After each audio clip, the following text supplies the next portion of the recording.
खरमास पर शंका समाधान। आज कल यह एक अजीब विडंबना है कि अच्छे खासे जानकार लोग भी जो ब्राह्मण कास्ट से बिलोंग करते हैं उनके द्वारा भी समाज में यजमान वर्ग में यह संदेश दिया जाता है और दिया भी जा रहा है।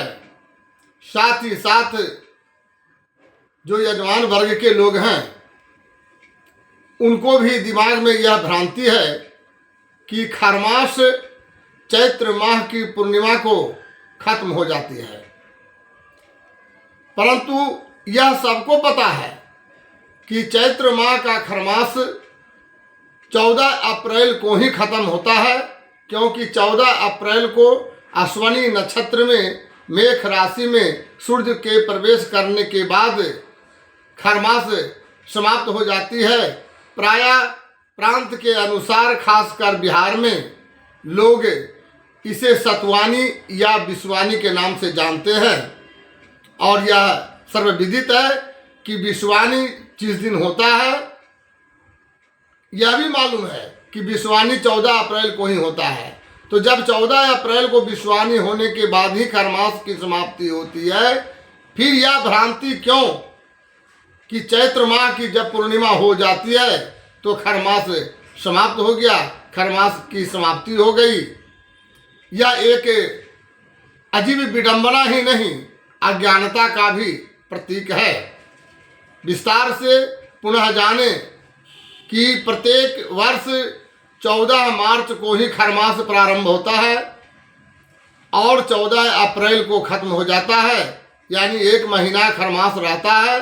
यदि चैत्र पूर्णिमा को ही अगर खरमास समाप्त हो गई तो क्या चैत्र का प्रारंभ यानी 3 मार्च को पूर्णिमा तिथि थी, फाल्गुन माह की पूर्णिमा तिथि थी, क्या 3 मार्च के दूसरे दिन 4 मार्च से खरमास प्रारंभ हो गया? नहीं।